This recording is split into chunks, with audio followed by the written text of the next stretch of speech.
Come on in, y'all. Come on in. Let's talk about this topic here. This is one of those topics that, well, it's not a dead horse. It's a horse, of course. But it is a subject that needs to continue to be talked about as we try to figure out our lives as pertains to male and female, the battle of the sexes. Come on in, tag a friend, tag a neighbor, tag a cop, tag a fireman, tag an enemy, tag your pastor, friend, tag your boss. But I want to see if I can help some of you who are single and married, because of this right here may help some of you understand men. All right, coming on the show. Here we go. 1 second. 1 second. 5, 4, 3, 2. Hello, everybody. So welcome to the Walter Jones Show. I am he. It is Wednesday.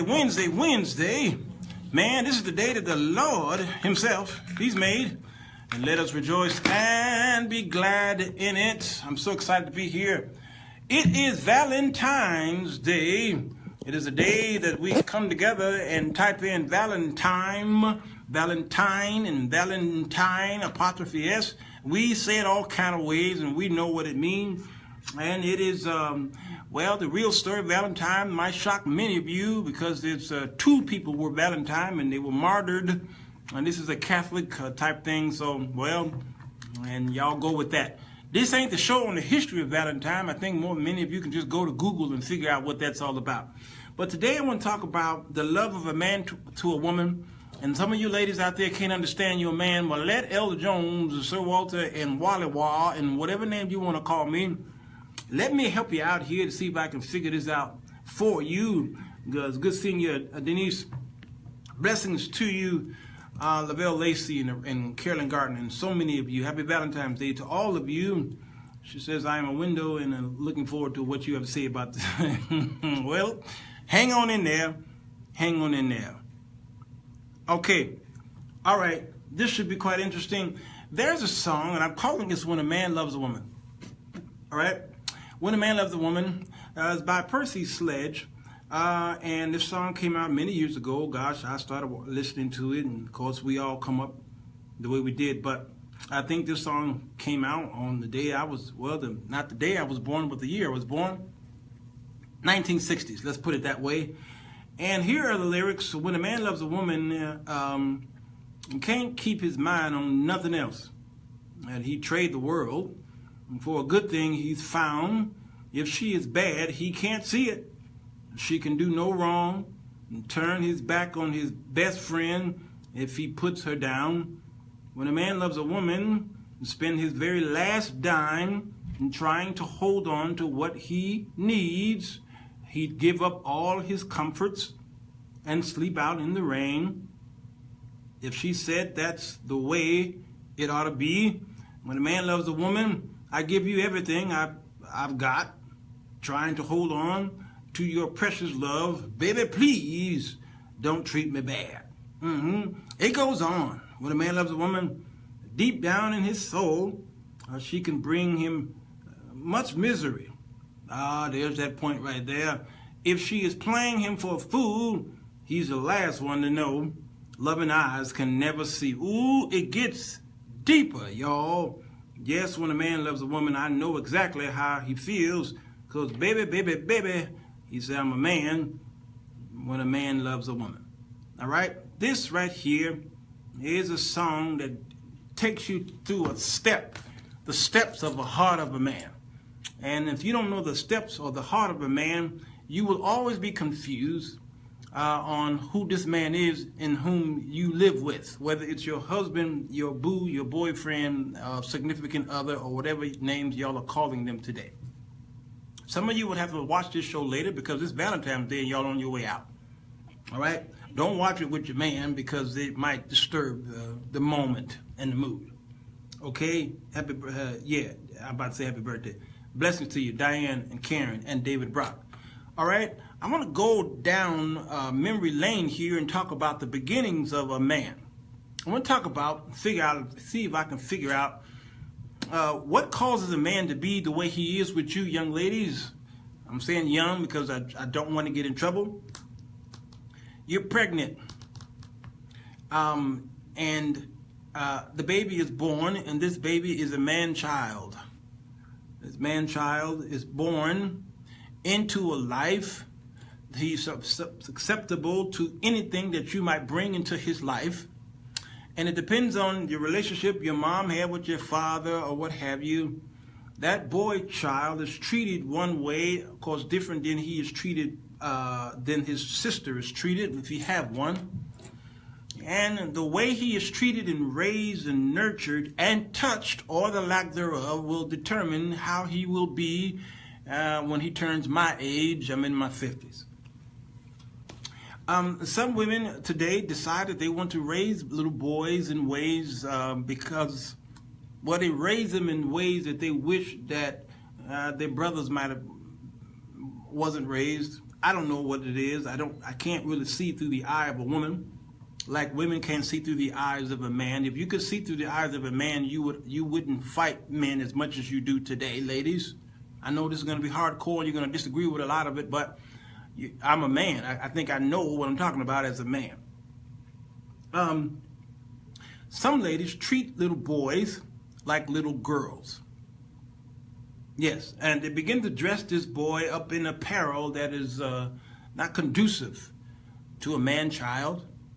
They begin to press and put curls in the hair, and they begin to put things on boys, certain color schemes. They begin to dress boys and treat boys like their little daughters. And they take the boys in places that boys should not be going. They let boys hang out in spots that little boys should feel they should be raised around to be shameful to be in those particular places. And you wonder why many of the boys turn out to have a characteristic and a walk and a talk of a feminine nature, because many of the women are raising boys to be girls. They're teaching them almost how to switch and talk and smack like women, and they are putting makeup on these little boys. All right, now that boy could possibly grow up to reject all of this and turn out to be a very empowered young man. Or he could give in to the way he's raised and turn into someone that is, some woman out there lose because he will grow up to be more of a feminine character than a male, masculine. All right, now that's those boys. But in a normal home, I'm trying to use normal the best way I can. He's raised up where father and the mother is there, and how the father raised this child is just as important.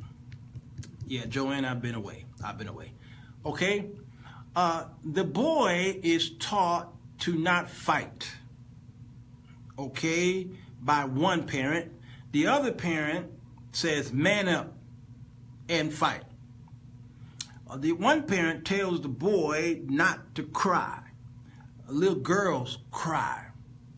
So you bottle that in and you fight your way out of this.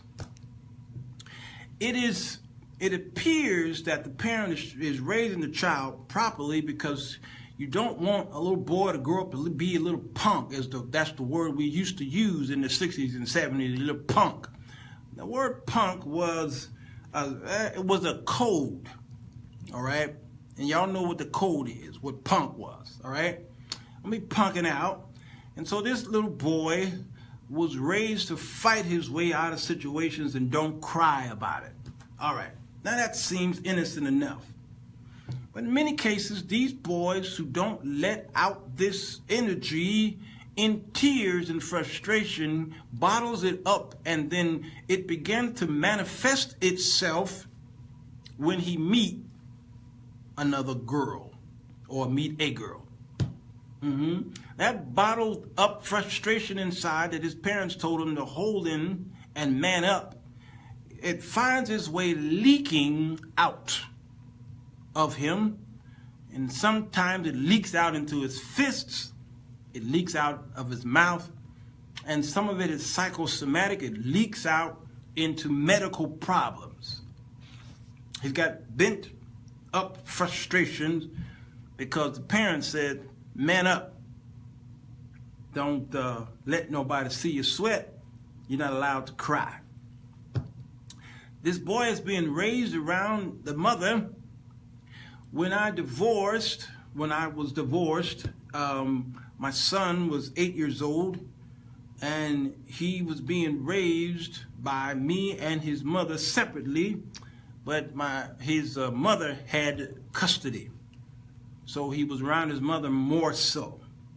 I moved out of state, so I couldn't see him other than during the summer months. And I told his mom, I said, one day, this boy will grow up to look at you not like his mother, but he's going to see you as a strange woman, not in your house, but he's going to see you as a strange woman in his house. And his mom chuckled a little bit. And I says, okay, the day is coming because I once was a little boy. And I began to see my mother a little differently as well. And before you knew it, as my son turned 12, 13, he began to do things and say things that was against the rule of his mom at home. And he began to take the car and stay out at night and dishonor the mama. And he saw mom, not his mom, but just some woman. Because these boys grow into men, they smell themselves, they want independence, and they cannot be a caged bird too long, and they need to spread their wings. And they don't really care what you say. Doesn't matter what your life was. No matter what example you might have used, you don't feel his pain of growing pains. And so I had to rescue my son and bring him and ship him to my home out of state. And I began to see the man that I thought that we were losing. There are men out there who look at a woman as just an object. We see you as a piece of meat. You're pretty, and we are attracted to your prettiness because we have parts of our bodies that God made that works. It works whether we got a headache. It works whether we've got chest pains. It works whether we sleep. Those body parts or that part in itself work. It operates and it does what God designed it to do, operate. And through our eyes, that's why they're called gates, when we see a woman in her beautiful apparel, those parts work.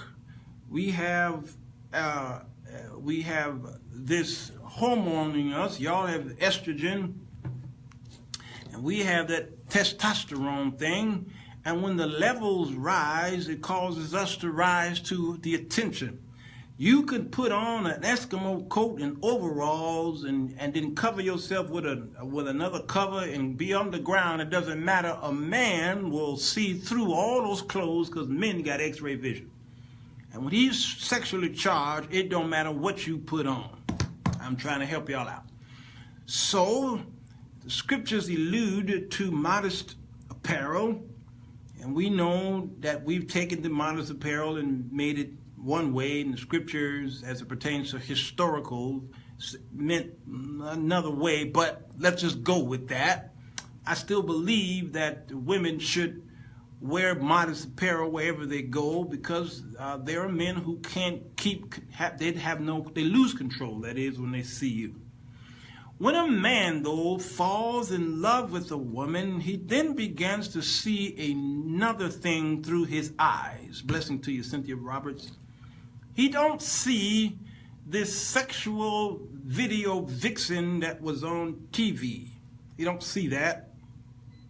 When a man truly falls in love with a woman, yes, he sees an adorable beauty of a woman through his eyes, and there's nothing wrong with that. God designed it to be.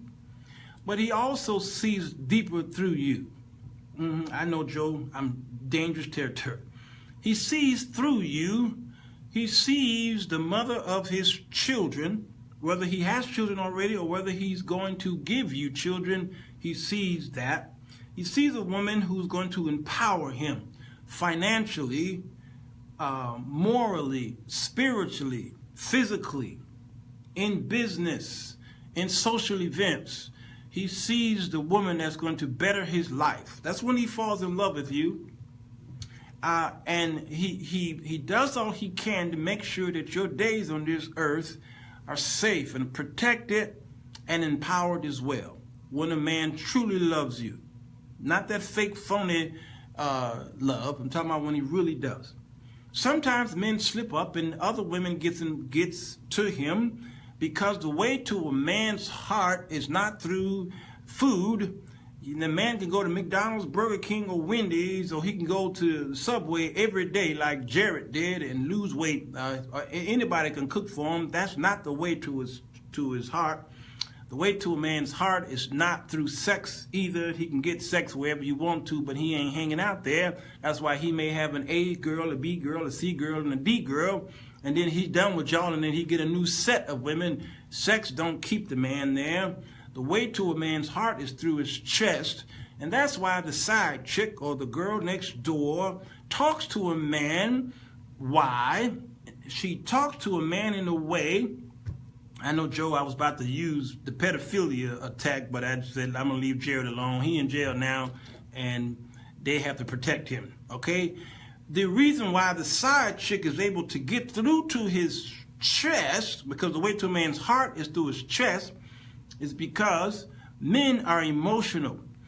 And somebody told the ladies a lie that men aren't emotional, is because the emotion that men show to women is not equivalent to the emotion that women show to the world. You follow a man to the ball game and you see his emotion. You follow a man. When I went to buy my car last year, you should have followed me to the car lot and you'd have saw an emotional man. Was I jumping up and down and jumping on top of the car and thinking, like, no, wasn't doing that. But there is a type of response that men give when they're emotional. You, those of you ladies who are sexually involved with your man, you see the emotion in that man. Most love songs that were ever written on the earth are written by men. Even the women who you have in your CD jacket and on your iPad and pod, even the women who have sung some of the greatest love songs in the world, most of those were written by men. So to say that men are not emotional is to reject most love songs, because you see the emotion or hear the emotion, close your eyes and can feel the emotion of a man who wrote that song or he's singing it. Men are emotional. And because they're emotional, the women next door know how to tap into that emotion. The reason why many men walk away from their women is because you have stopped tapping into his emotion. And he knows you've tapped out because he don't feel the same way he used to, because you've walked away from that. The girl next door knows that he's not receiving that anymore, and she moves in on your territory. And that's why when men cheat on the ladies, look at the woman in whom he's cheating with.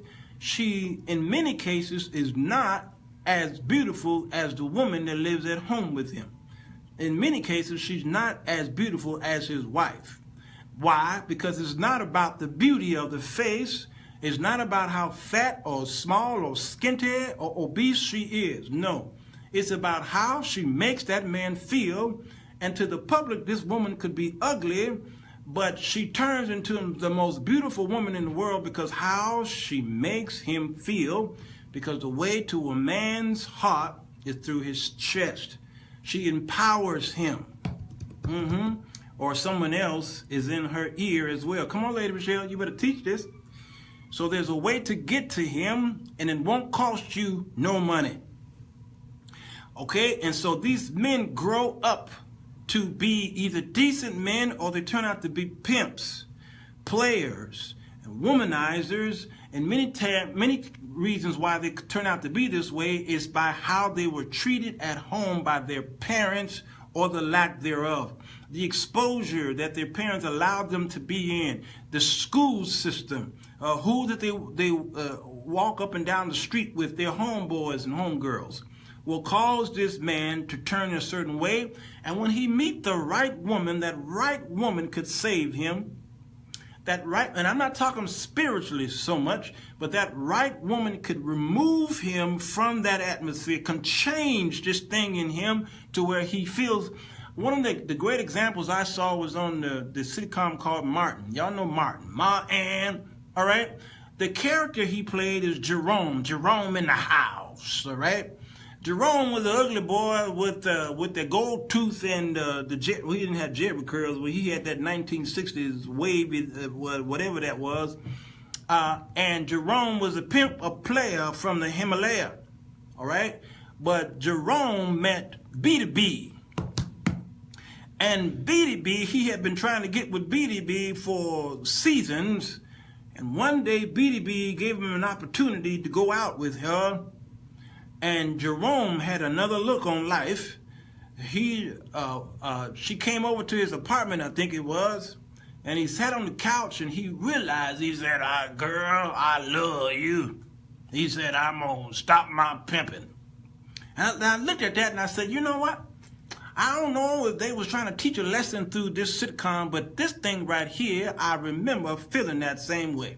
Oh man, there's so many men out there meet the right woman, and he says, oh, girl, that's it for me. You is the one. I'm going to stop my pimping, okay? She made him feel like he finally have arrived. You see, many pimps and players and all these cats out there, they're tired of their life just like prostitutes, and many of them are tired of their life. If you really, really get to the heart of a prostitute and a whore, she'll tell you the truth. She don't really like doing what she does. She's doing it because she have to do it to make a living, she thinks. These pimping players, they get to a place where they talk to the right person and they become just like the woman at the well who talked to Jesus, and Jesus just told her about herself, and she said, oops, how did you know? And she thought she had a husband at home, and Jesus says that the one that's at the house ain't yours. You got a whole lot of them. And she left his presence saying, come see a man who told me finally the truth. You see, pimps and players and womanizers and all these guys, they want to hear the truth. And a lot of times the women don't give them the truth, because many women out there feel that their clock is ticking and that her flower is passing away, okay? For those of you who like King James vernacular, and they'll take whatever they could get because they're getting older and they need the wild seed sowed, and then they find themselves in the bed of someone who don't belong to them, and he'll never change because she didn't reach his chest. Why? Because his chest bone's connected to his heart. So she wanted the financial security. I've talked to women who says, what can you do for me financially? And here I am trying to date this woman, and she's talking about finances. What can you do for me financially? And I'm like, well, I know some of the richest people in the world whose wives are miserable. They can't stand this fool, but they stand in there because they want to keep that expensive house and car. Is it really about the finance, or is it really about being happy? And some of the poorest people I know are the happiest people on the earth. You go to their house and you say, y'all live in this? And they say, we do, and we love our home, and we love our lives, and we're just some of the most happiest people in the world, and they're having sex almost every other night. Yeah, they happy. Yeah, they happy. Okay? So I want to go here. There's a lot of shows there's a lot of movies out there on pimphood. Willie Dynamite came out in 1974. Y'all remember that? Fruit Juice and Lil Pimp came 2005. This little animated movie voiced by Lil' Kim and Bernie Mac. I just thought it was just ridiculous. Fast Break in Street Smart, 1987. It was a Superman's Christopher Reeves big screen debut. Morgan Freeman was on that. Let's see, Dolomite, 1975. DJ and Hustle and Flow, 2005, starring Terrence Howard. He got an Oscar nom for that. 36 Mafia won for the best original song. You remember that? Guido in Risky Business, 1983, starring Tom Cruise. John Goldie Mickens in Mac, 1973. Richard Pryor was in that. Drexy Spivey in True Romance, 1993. T.J. Hicks in Deuce Bigalow, European Gigolo, 2005. The Fly Guy, I'm Gonna Get You Sucker, You Dirty, Shut Your Mouth, that was 1988. Matthew Sport Higgins in Taxi Driver, 1976. Robert De Niro, Jodie Foster, Harvey Keitel. Remember that? One of the greatest movies I know. Martin Scorsese directed that. You Talking to Me? You Talking to Me? Yeah, Taxi Driver, all right? And many of these movies came out trying to show you the pattern. Hey, Lena, trying to show you the culture of especially African Americans and how the world or how America looked at black individuals, men. Boomerang, Hitch. Look at What a Woman Wants. Okay, I know that's a white guy, but still. The movie The Swingers, Magnolia with Tom Cruise, the James Bond series, Casanova in 2005, Cruel Intentions, Charlie Wilson's War, Austin Powers, Animal House, American Pie, and Alfie came out in 1966. And all these movies gives a portrait of all of these men, both black and white, who come across as being womanizers, pimps and pushers, and the ones who got all these women. All right? That seems to be the look of American men. Charlie, that's right, Don Juan. Okay? That's the look. And what is it? But what we have come to realize is that many women are switching the roles, and it's almost like they're becoming even with brothering. And I did a show called The Lies Women Tell Men. And the numbers don't lie. Women are closing the cheating gap. The Daily Mail recently reported that according to a new survey, women are cheating almost as much as men now with the advancement of technology, social media, finance, or financial freedom, and there are more ways to cheat. And economic independence plays a part in this as well. And they're even cheating at home with dildos and sex toys with their men. So men are trying to step up their game by buying these expensive sex dolls that cost them thousands of dollars because they just look real, talk real, feel real. And we have replaced mankind with toys. A National Opinion Research Center General Social Survey states that the number of women cheating on their husbands has spiked significantly by 40%, to 14.7% over the last 20 years, while the number of men cheating on their wives has leveled off at a semi-steady 21%. Men ain't cheating on their wives as much as they used to. Women are getting even, and now men are afraid. As Yanyi Jamba, director of the AUM Center for Demographic Research, says, men are still more likely to cheat than women, but the gender gap is closing in. Brothers, you better run, because they're coming, and you might want to reconsider your pimpology. It's time to go back home and reclaim your family, because the women are getting even. And all men, when they get even, you never, ever discover it until they tell you themselves. You don't have to worry about Pete. Noreen says, there it is. With the many stories I've heard of infidelity on the women's part over years, I'm wondering if the big news is not that women cheat as much as men, but that they are becoming more careless in hiding their extramarital affairs. Okay? And it's just the background on this is something else. But watch this. men still lie twice as often as women. Researchers have found that men tell 6 fibs a day on an average to their partner, to their boss, to their colleagues, but women come out with just 3.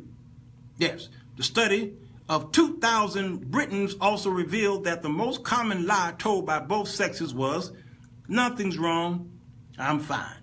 What's wrong, babe? Nothing. Nothing wrong, I'm fine.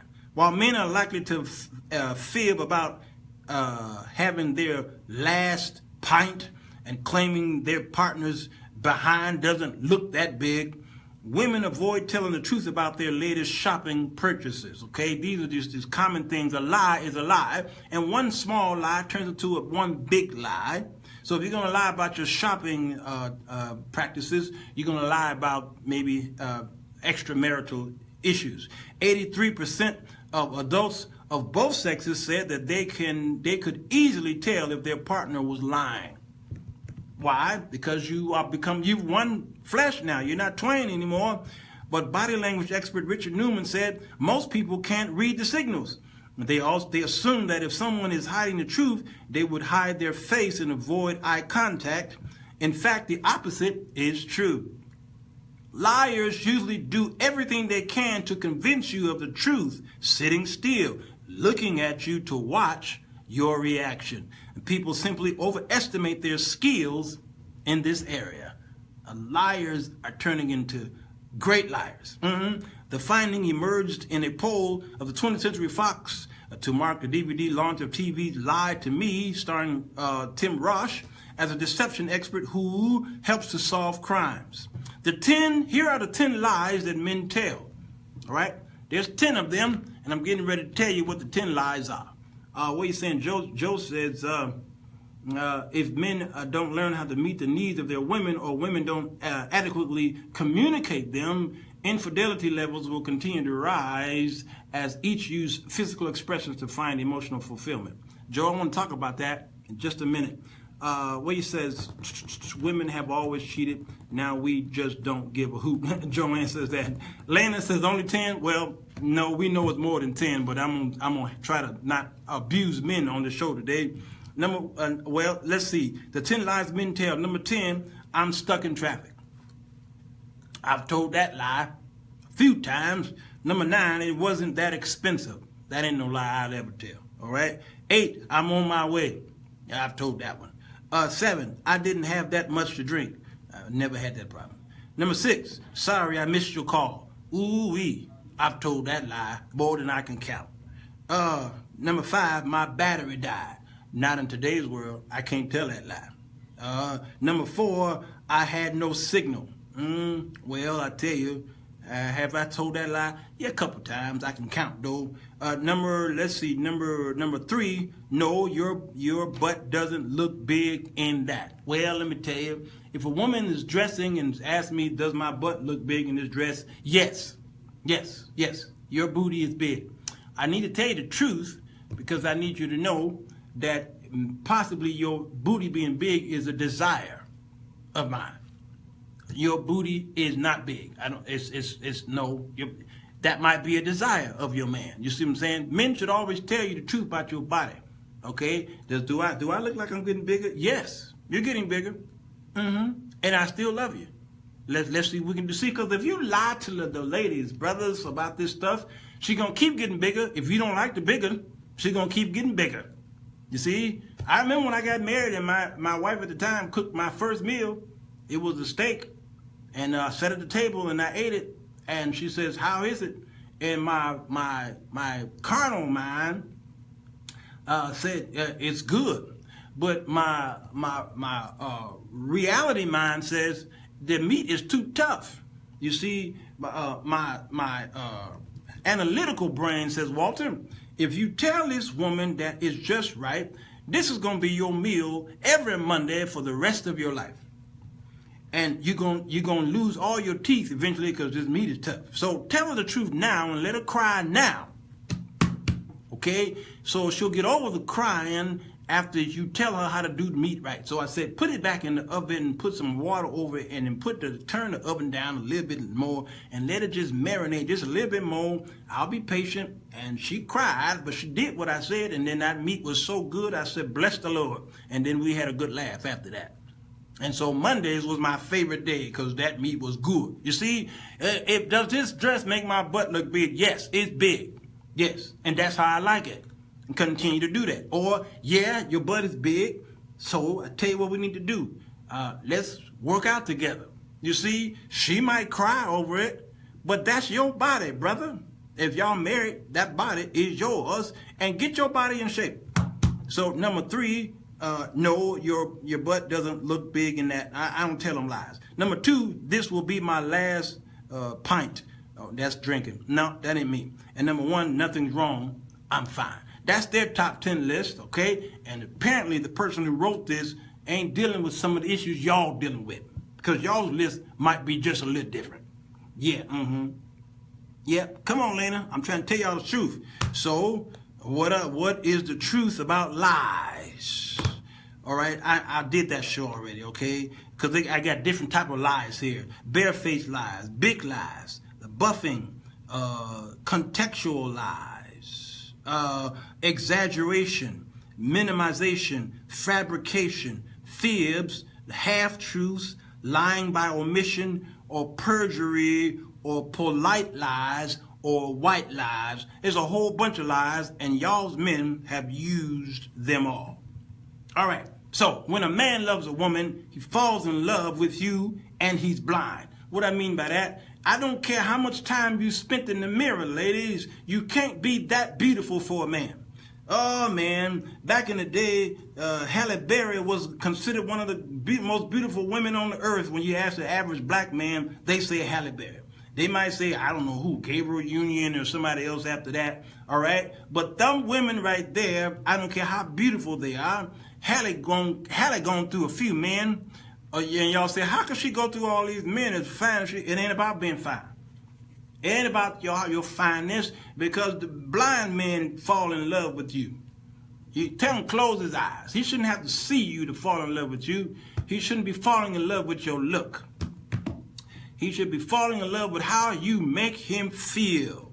Man, when a man loves a woman, he gonna show you how he feels about him being in love with you.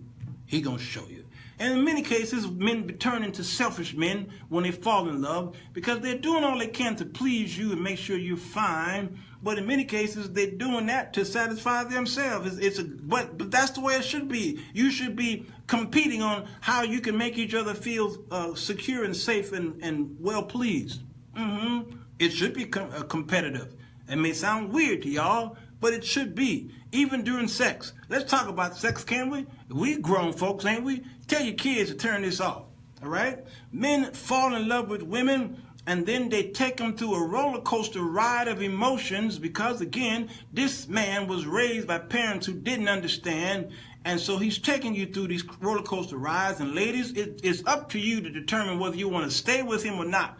Can you put up with this emotional? Maybe he was the oldest child in the family. Maybe he was the middle child. That's me. The middle child go through the middle child gonna take y'all through. If you dating a middle child, Forrest, I'm not gonna tell you to run, but I'm gonna tell you to study. Okay? Be patient with him, because he about to take you through a roller coaster ride. The baby child could take you through some changes as well, all right? Go to a book called The Birth Order by Kevin Lehman. I did that show. Just go to the Sir Walter Jones show under Birthright, all right? The Birth Order. It's called The Birth Order. And I'll talk about where you fit in your family. Where some of y'all are dating men, or you might even be married to men who are the middle child, the oldest child, the baby child, the only child. And because where you are in your family, y'all both are bumping heads. Because you're not understanding, you bumping up against upbringing. You bumping up against the past with each other, and you can't understand why you can't get along. Why when he says this, it sets you off. When he has this particular cologne could set you off. I mean, he could chew a certain way, it sets you off. Just some things that he do and say could set you off, because it might be your past. It may not be his present. It might be your past. I don't think y'all understanding that. Yeah, sex. Joe, be quiet. Okay, so now he falls in love with you. He says we should be husband and wife, and then y'all decided to get married, and then some things change. Not sure why. I did a show called Sex Education for Married Couples. It was one of the most provocative shows I've ever done. So if you're a virgin and you can't take sex talk right now, why don't you turn this off? Hebrews 13:4 says, marriage is honorable in all, and the bed undefiled. Homemongers and adulterers God will judge. This verse has got, just as many people in trouble as the one where Paul said it was better to marry than to burn, because we don't know what undefiled mean in our beds. We don't. We bring in a whole bunch of folk up in there, whether it's through the video, through pornography or magazines or menage and her trois, okay? We bring a lot of stuff in our bedrooms, and I tell you, that's what causing some of the problems. All right, so undefiled. Well, you know what that is, and you don't know what it is. Ask God what it is, and both of y'all need to be pleasing with each other. Y'all determine what it is, and just because a man want to do something to his wife and his wife don't want that, don't mean you have a right to do it. Because I believe in some cases that there are men who literally rape their wives.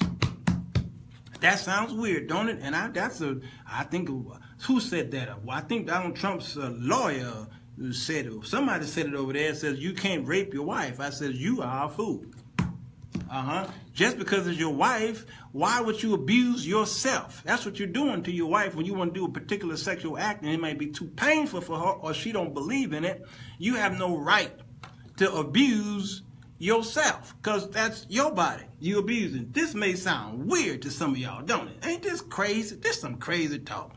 Let's talk about Ruth. Y'all keep bringing up when a man loves a woman. It is right for Naomi to desire security for Ruth. All right, and Ruth is in a very precarious position. She's a foreigner. She's widowed and she's poor. So security is an interesting word for the Hebrew. Some translation says, shall I not provide a home for you? The term has both ideas in mind, a place of rest or a secure home, a place of acceptance and protection. And because Naomi knows that Ruth is committed to taking care of her mother-in-law, she realizes, though, that Ruth's advantages are going to be her advantages, too.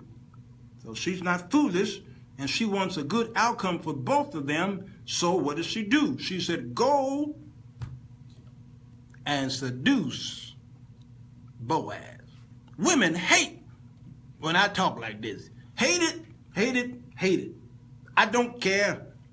You know I got a ministry called the IDon'tCare.org. So, now let's consider the specific advice of Naomi. Everything she said had to do with Ruth's physical attraction. Everything she said to her daughter was physical. Physical attractiveness and the timing of her physical nearness to Boaz. There wasn't no spiritual nothing going on in that conversation. Everything was dealing with physical. You see, brothers and sisters, if y'all ain't talking about the physicalness, I'm talking about before marriage. If y'all ain't talking about physical stuff, I'm sorry to tell y'all, something's gonna go awry. And I ain't talking about bread either. You need to be talking about some things. As you know that this is the one and she the one, you better be talking about some of the physical stuff. You better be, or y'all gonna get married and realize she don't even like to kiss. I want my toes scratched. She don't even like it. She think it's a sin for her to pat me on the behind. I can't even kiss on the neck because she calls that demonic. Okay, y'all didn't talk about it because y'all too deep. Because you got pastors who was telling y'all when me and Sister Bobo got married, before we got married, we never kissed.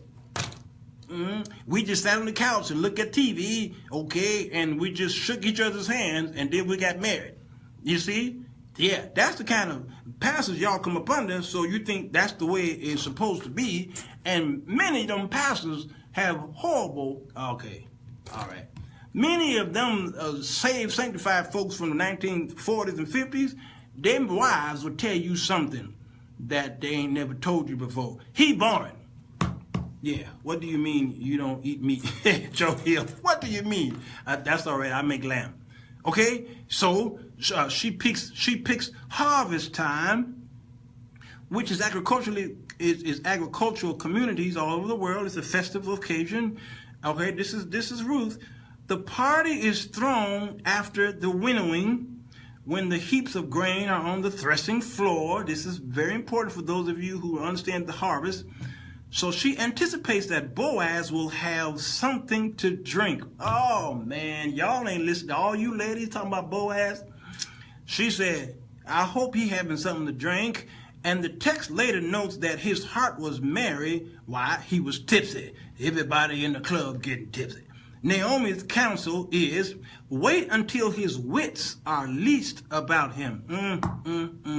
Y'all, please read it again and read it slowly, or y'all won't be wishing a Ruth and Boaz situation. Look as good as you can, dress provocatively, wash yourself, take your. They got what's called can I say this on the air? They got what's called a prostitution wash, a hoe wash. Yeah, some of the ladies leave the house before they go on their date to take a hoe wash. Oh man, this is not for the faint at heart. All you saved, sanctified folk that's too deep for this kind of teaching, I think you better sign this off. A hoe wash. Y'all know what a hoe wash? Anybody know what a hoe wash is? Go ahead and comment. Yeah. If there's a face bowl in your bathroom, yeah, that's a hoe wash. So I ain't saying she took one, but I'm saying some of y'all know what one is. Yeah. Okay, so she says, wait until his wits are least about him. Look as good as you can. Wash yourself and anoint yourself. That is, put on the alluring fragrance. See, y'all look at anoint. You look at the word anoint and y'all think it's all spiritual. Anoint yourself, woman of God, and give God. No, put on some Liz Taylor. Yeah, puts on some stuff. And put on your most attractive clothing. Ooh-wee. Make sure it ain't long and flowing like some missionary. Shorten that up a little bit. And snuggle up to, ooh, did you see this? Snuggle up to his feet at a time when he least expected. Then wait and see what happens. Oh man, are y'all telling your daughters to do this? Go over to your boyfriend's house and put on your best and shorten your dress and go there while he's asleep and get in his bed.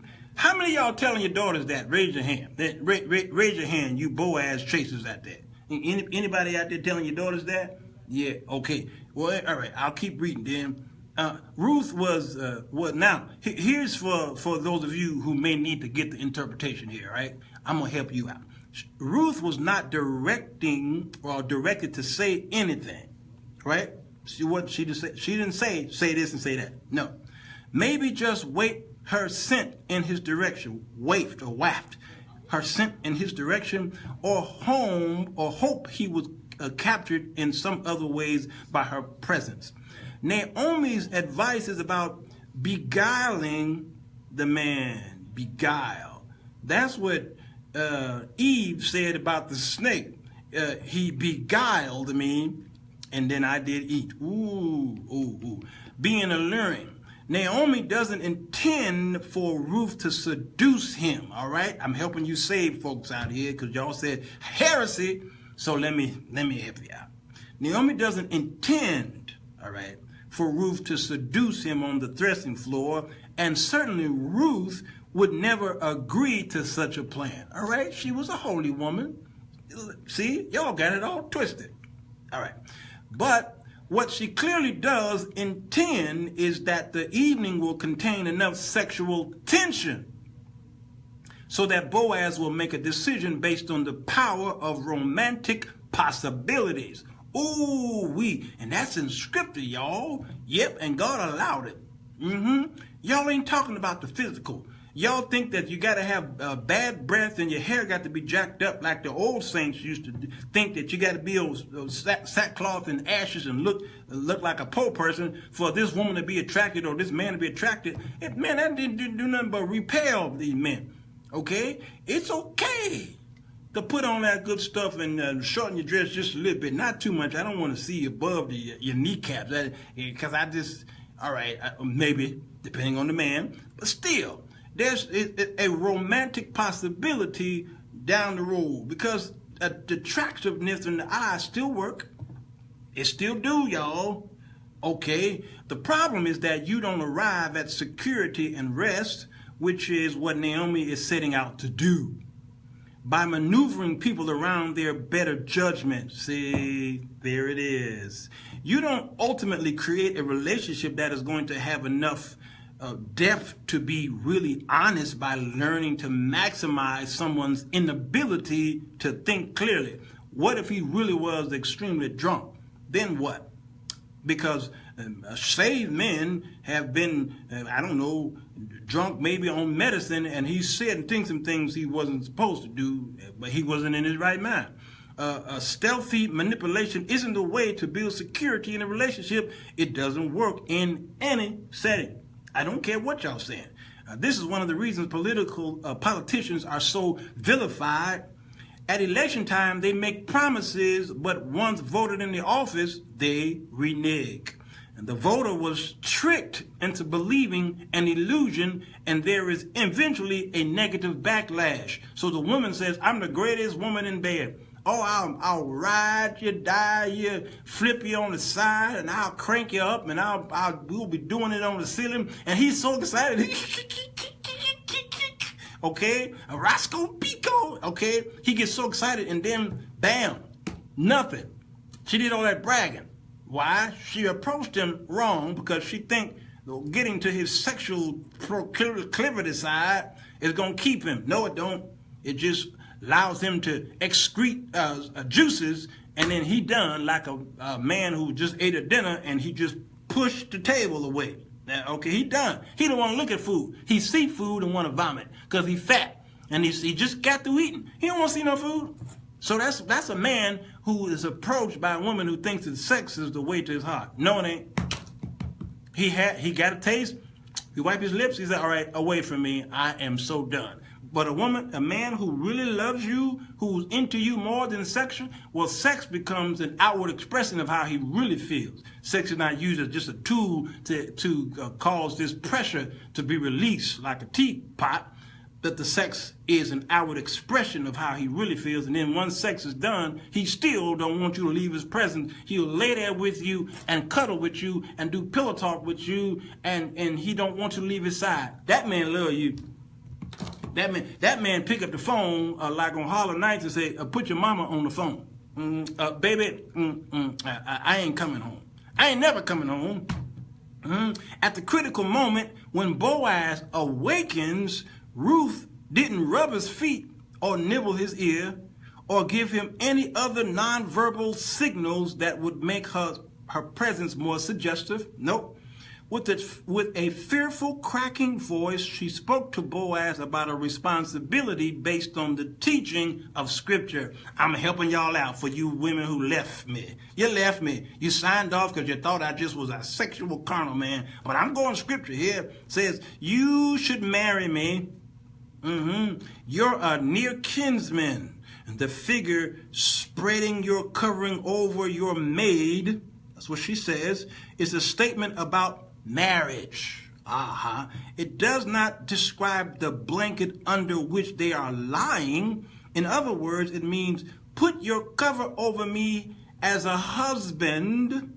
And even today, Jews in many different settings get married under a canopy. Which is the same notion that is translated covering. Now y'all understand? Ezekiel chapter 16, when God draws near to Israel, his fallen young bride, and initiates a marriage relationship with her, the same language is used. God covers. Man. I got to do an after show because I ain't done. All right? So I got to sign these people off, this mic here off, and I'm going to keep talking to y'all for an after show just for a couple of minutes, all right? Y'all keep tuning in to urbanbroadcastmedia.com and tell Grandmama leave the house. She got to go until I put a mute in her ear, I don't know, them earplugs.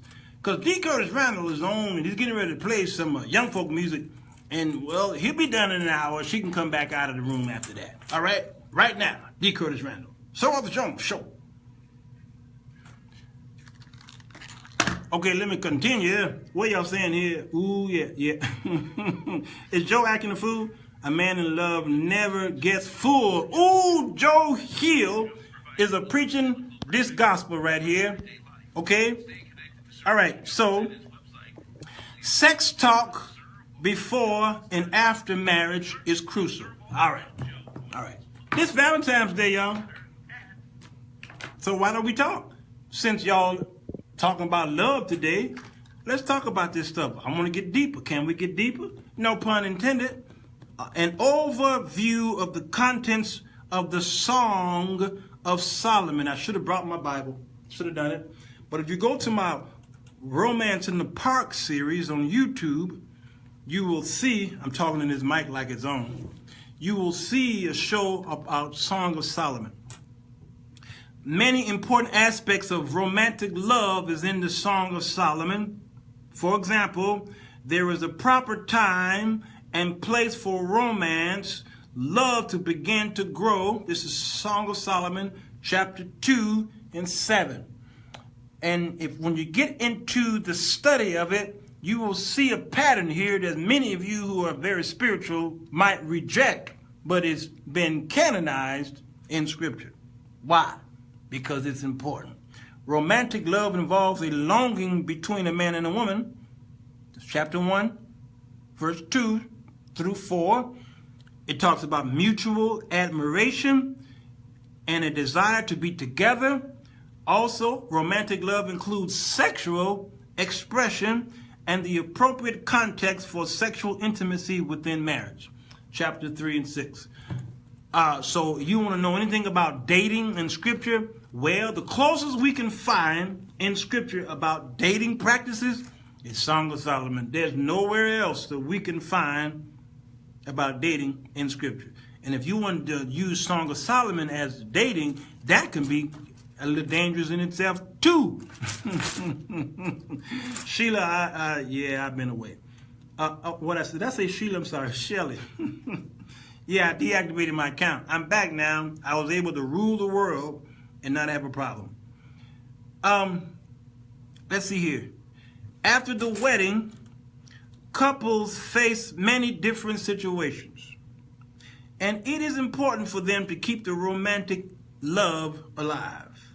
Couples will face occasional indifference in each other or time apart from each other, followed by renewed display of love, a rekindling of the romance, and also important communication within the marriage. All chapter 7 focuses on improvement in this area. Oh man, the renewing, y'all, followed by an increase of intimacy. There's so much love going on in the Song of Solomon, you would think that they get sore with each other. A physical soreness. I ain't talking about the emotional sore. I'm talking physical.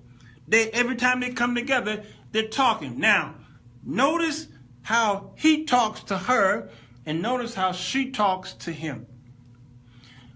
Most times when he's talking to her, he's talking about her physical. When a man loves a woman, he recognizes still physical, and he don't know how to express his love, so he uses his physical to do it. To spend more on the wedding than working on the marriage. Melissa, I've been waiting on you. Barry says, was there any marriage ceremonies performed in the Bible? That's a good question, Barris. The fun thing about Scripture is that it didn't spend a whole lot of time talking about so many of the cultures of the Jews. We know that there was a wedding because Jesus was at the wedding. There was a ceremony. They didn't just show up and then start drinking. So there was a ceremony. The Jews have always had a ceremony. Now, was it where the preacher stood there and said, "Dearly beloved, we are gathered here today"? Don't know. We have turned that into that, and we put the certain words in there like obey and what have you, and women got rid of that word because they misconstrued it.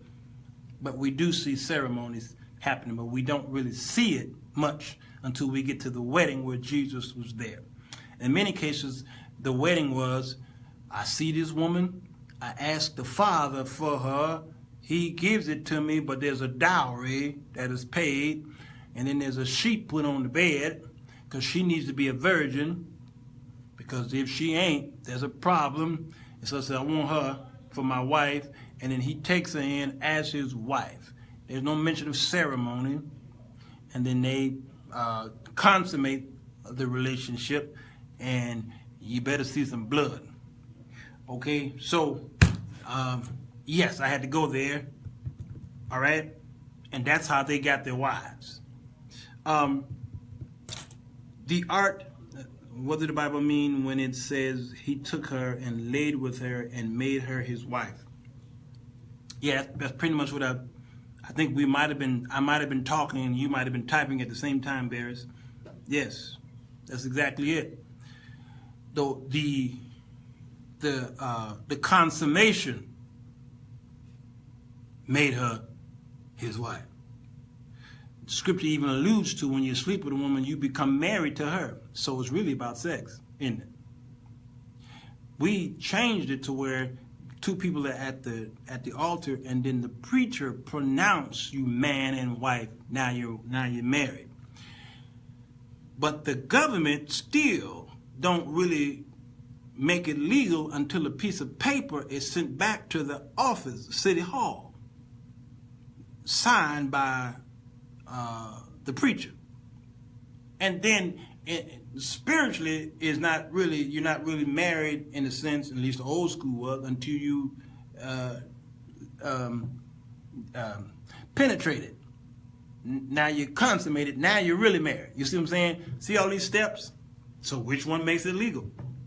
See, Mary and Joseph were betrothed. They were engaged, if we may call it today. But the betrothal culture in Jews was really like a marriage. How do we know? Because Mary got pregnant and Joseph legally was going to put her away. Well, if y'all ain't married, how can you put her away? Because betrothal is really it's like a marriage. You belong to me, okay? You belong to me until the wedding. So there was a ceremony. Yeah. Okay.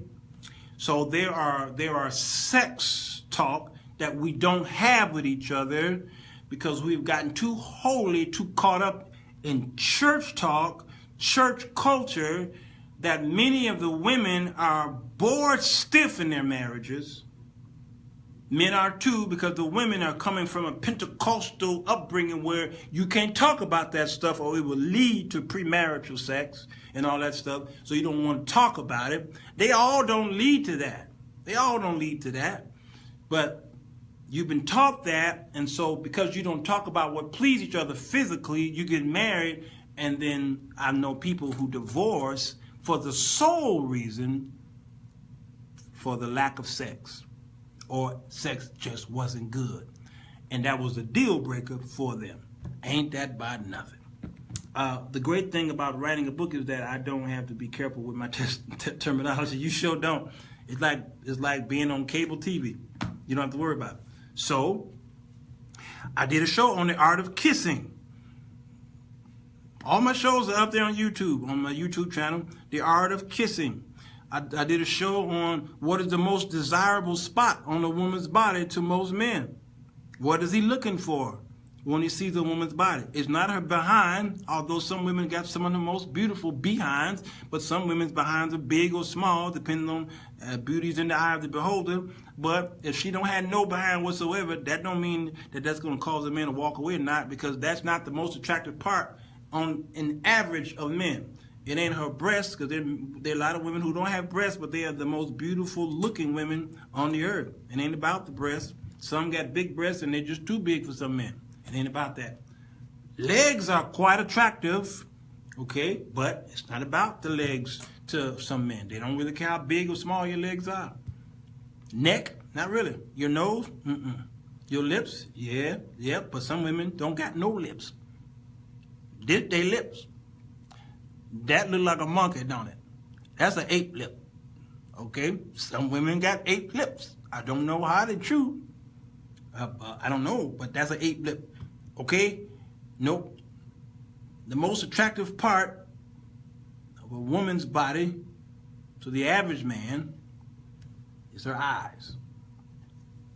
I said this before. Funny how the porn industry have got it down packed, and we walked away from that teaching. Her eyes is how she look at him, and she'll tell him while she's talking to him. Notice she'll say, "Look at me." Whether she's fighting with him or whether she's making up with him or trying to seduce him, she says, "Look at me." That is the nature of a woman. The Bible talks about in Proverbs 6, be careful of the woman with the eyes. She bats and she winks and she lures you, not with so much all this other stuff. She lures you with her eyes. When I did my show on why do men watch pornography, I brought up something very important, and it was the eyes. Because in pornography, when the woman is in bed with this woman, she makes sure that he pays attention to her eyes. And they did a study on it, and they says when men watch pornography from the screen, from the outside of the screen, when he's looking at pornography, he's looking at the woman's eyes. Why?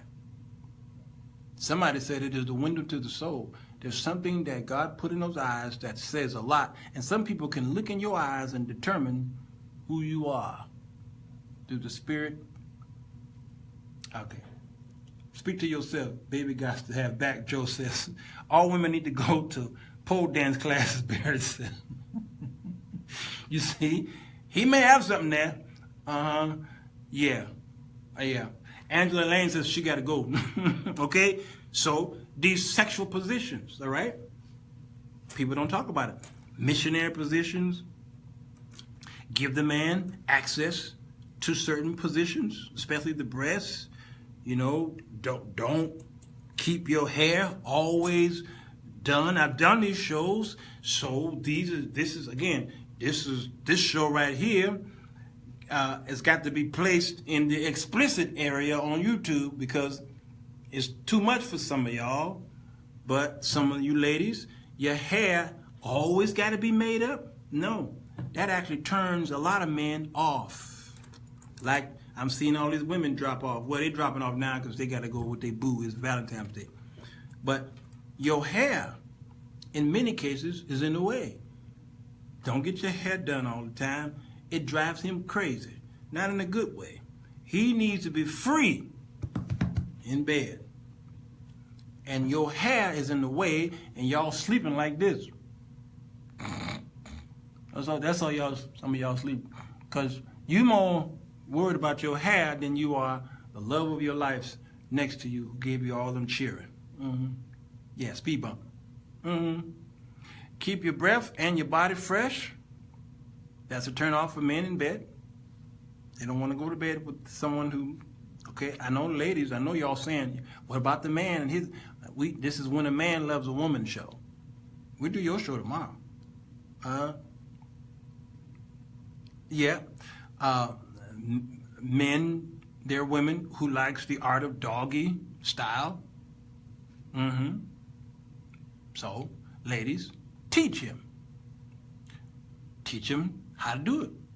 Because in some cases, physically, some women's anatomy is turned a certain way that's painful to it. Y'all like, how did he go from talking about this at the beginning to talking about... Y'all need to turn this off, because this ain't for you.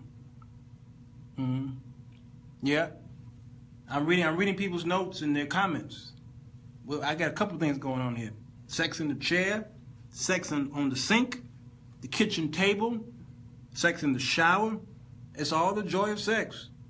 is undefiled. When the Bible says the bed is undefiled, it ain't just talking about the bedroom. Y'all live in the house. Wherever you laid your hat in that house, that's your home and your bedroom. Do whatever you want to. Turn the oven on and I don't know. Do whatever you got to do.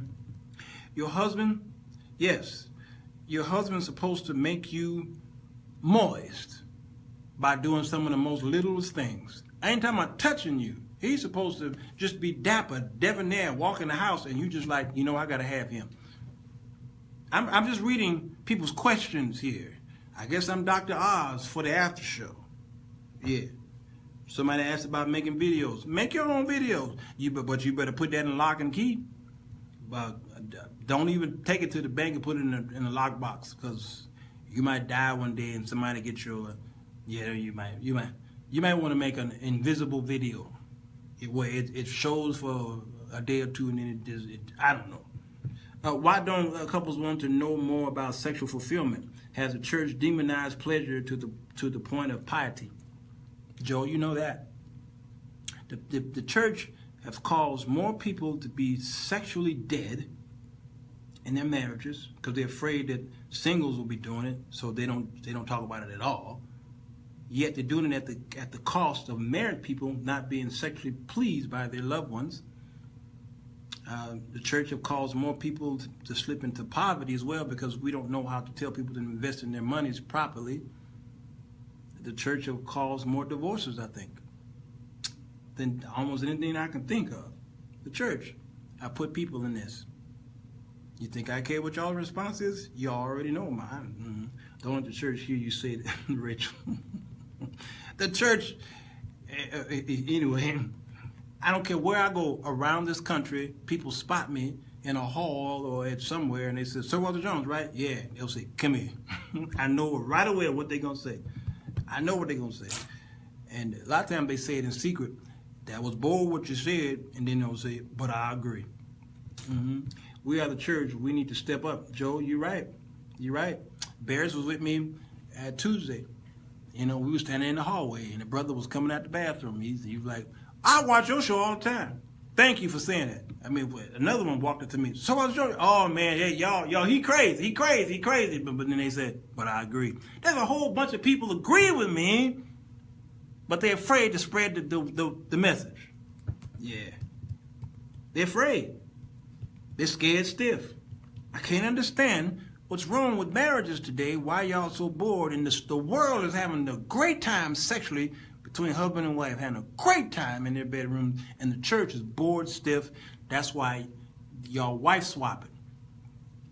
Oh, this after show ain't no good. That's why you walk into a church and you see a man or a woman who's been married 3 and 4 times, and watch this. Their wives and husbands, their ex-wives and husbands are in the same church. How many times have I walked into a brother and says, hey, how is Sister Francis doing? Your wife? Oh, no, we ain't married no more. Wait a minute. Wait, y'all got married last year? Yeah, here's my new wife. What? Okay, hi, new wife. Well, where's Sister Francis? Oh, Sister Francis is right over there in the corner with her new husband. What? But she got married last year to this other dude. Yeah, well, the other dude is over there in the corner. He on the deacon's board. How y'all wife swapping at the church? What kind of mess is this? And I'm not making this up, y'all. I keep walking in these churches, and I see husbands and ex-husbands and ex-wives and new wives and new husbands worshiping together. Wife swapping in church. Okay, working on the third one because y'all ain't happy. Y'all ain't happy. Okay. Training position shouldn't mean going from a deacon to a bishop. Joey, I missed you, man. Okay, so what else they saying here? Well, God, they talking about cunnilingus. Oh Lord, cunnilingus. There's a difference between cunnilingus and fellatio, y'all. There's one is the cunnilingus is performed on a female, and fellatio is on the man. All right, so just for those of y'all who need to know that. And then there's analingus. That's the other part. I don't want to talk about that right now. I just don't want to. Yeah. Okay. Somebody mentioned sex toys, BDSM. Okay. Yeah, that's going to be a part 2. Because now y'all getting nasty. That's going to be a part 2. Because face sitting. Yes, face sitting. Yeah. Okay. Yeah, 6'9" position. All that stuff. Y'all should be talking about all that stuff in your bedroom. Or you should be talking about a lot of this stuff, again, before you get married and you know you're the one. All right? I ain't talking about some y'all dating and y'all just want to talk about sex. No, I ain't talking about that. Don't get it twisted. That ain't what Brother Jones is saying. Y'all know you're the one because you know, both of you gonna know, and then you know it. And y'all talking about marriage? It's time to talk about sex. Let's talk about sex. All right? Here's my list of things I like and don't like. What do you think about it? How you feel about it? Again, the Song of Solomon, that boy was undressing this woman. He talked about her breast, her legs, and all that. And he just went there. Exciting discussion between this man and this Shulamite woman. But when she talked to him, man, I'm going to have to repost that show on the wall so y'all can see the difference between when a man talks and he's in love, when a woman talks when she's in love. The conversation are two different discussions. One is physical, the other one is emotional, sometimes spiritual, okay? It's social. The woman goes more into the social, spiritual, moral, emotional aspect when she's talking to someone that she's in love with. The man, I'm talking about average. The man, he goes right into that physical stuff. He don't know how to express himself in emotion.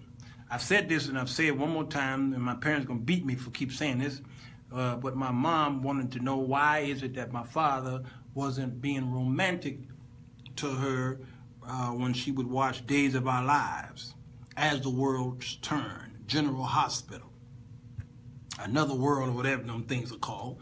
She wanted to know why you don't talk like these, pretty much these white men talk to their ladies. Why you don't talk like that? That's her interpretation. My father's response was, I gave you 9 children, didn't I? That's his interpretation. His interpretation of romance and love was, I gave you children. You see, the physical. There's a picture, I think Lady Rochelle might have put this picture on Facebook, where there's a bride and a groom. The bride is kissing the groom, but behind her is a vision of a man crying. You know, y'all know how those bubbles pop up over people's heads? That bubble behind her was a man crying, but she's at her wedding kissing another man, her new husband. The women responded one way, but the men responded another way.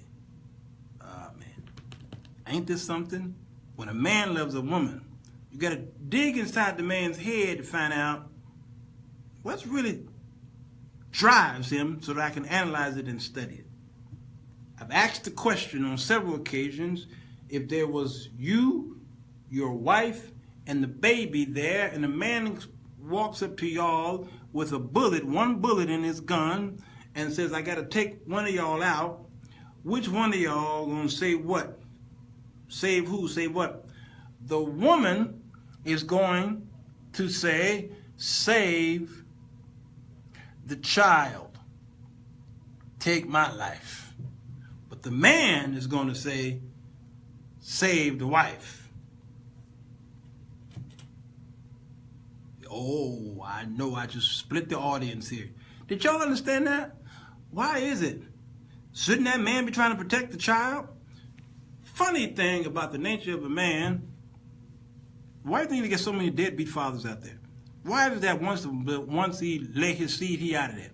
Why is it the woman have this baby and then the man, he might see the baby or he may not? Why is it the man says, go ahead and abort that baby out of it? Why is it the animal kingdom is the same way? Lions do that. They see a cub over there and they kill the cub to get to Why do you think they do that? Why is that the nature? Men are not built like you. They have to fall in love with the child. That's why God had them to bring a lamb in the house, to fall in love with that lamb during Passover, so that when it's time for them to roast that lamb and eat it, that there's something that they would feel, because God was preparing them for Jesus, the real lamb. And they captured him and fell in love with him, and then it was heartbreaking. Okay, I'm going a little deep here. So a man, God put in him to protect the wife, because that's his body. And Scripture says that Christ died for the church. He became one with the church. He gave his life for the church. So he says, likewise, husbands, give your life, or love your wife. Give your life for her. So the nature of that is in man. It's in him. So when a man falls in love with you, he also knows the importance of maybe having to lose his life so that you might live. That don't mean he don't love the child, but his responsibility is to his wife. Y'all ain't liking this lesson. That's why I'm going to shut it down. You ain't going to share it. Only 2 people shared it because y'all got scared. You don't want your pastor to know that a virgin is watching the Sir Walter Jones show. You virgins out there, it's okay to watch my show, because I might just have saved your marriage to be. Joe said, Joanne Clark. What Joanne Clark says, you and Walter are like Being in Hope, Abbott and Costello, Tom and Jerry Walter. Yeah, Joanne, we something else. Here is the issue. If we truly expect virginity into marriage, couples presumably approach sex with absolutely no knowledge or experience. They don't even know what questions to ask. We need to better train couples without shame or censorship. Of censorship, yes. Yeah, Joe. Joe, you're right, man. You're right. When a man loves a woman, he loves everything about her. He may not like some things about her, but he loves her. Now, I have to end this by saying there definitely is a difference between loving someone and liking someone. And let me tell you, ladies, you better think about liking somebody, because many cases y'all have fallen in love with people and then you fall out of love like that, which makes you question, was I really in love? How can I fall out of love? I was just in love with him 2 weeks ago until he did an act that I found dishonorable. Now I don't love him anymore. Like that, over an act. So it wasn't unconditional love. You wasn't deeply in love with this person. You probably was in strong like or something, or you had a lovely feeling about this man. Okay? Because love don't just switch off and switch on like that. Right? So that's why like is so important. I want to like you. I want to like as much. If I don't like many of the things that you don't do, but I'm in love with you, I can almost guarantee you that relationship going to be shaky until things change in my heart. Because if I don't like the way you walk or talk or chew gum or eat your food, but I love you, in today's world, that marriage ain't lasting.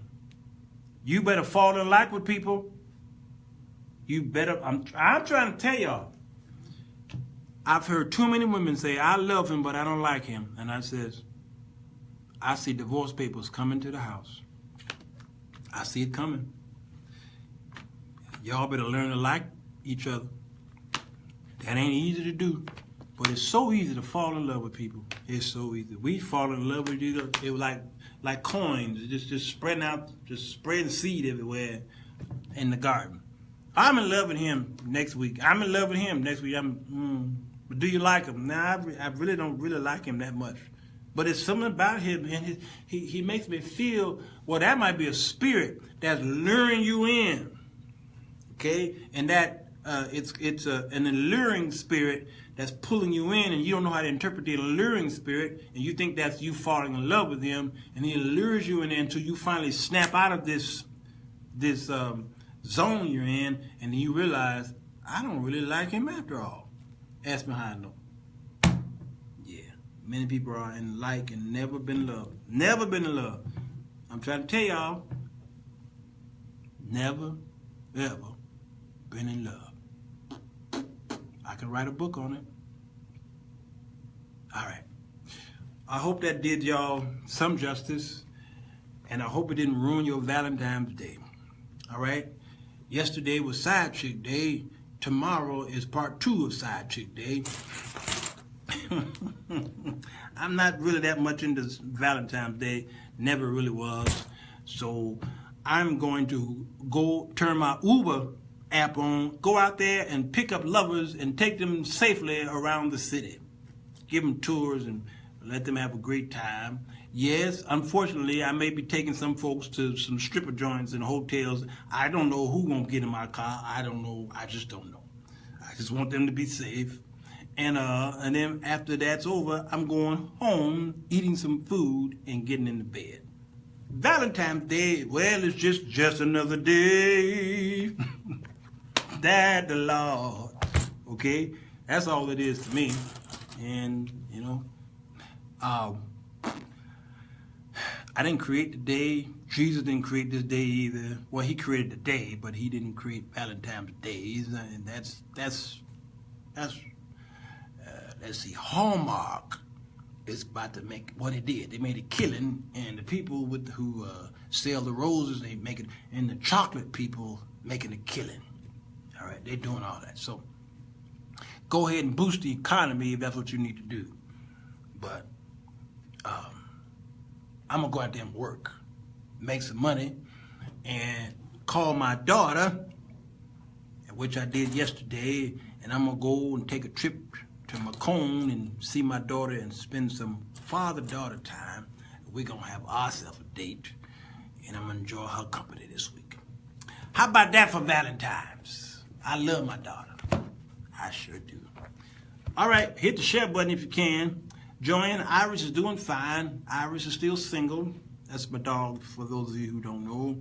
Iris is doing all right. She's single and looking. So if y'all know any male dogs out there, make sure that dog got a job, got security, got good credit. And I want that dog to maybe possibly own his own home. So we high class now. We don't need to start all over. Iris is a middle-aged dog. She needs security. So if you got a male dog who's got all of those things, tell him to call me. All right, 588-2300. All right, love you guys. See you tomorrow for Sunday school lesson. Yeah, we actually do Sunday school tomorrow, because some of y'all gonna need to take a bath or a shower tonight after this show. You feeling right nasty. I know you're feeling dirty. I slung mug tonight, but it's okay. I might have saved your marriage. Oh, you're welcome. Sir Walter Jones Show.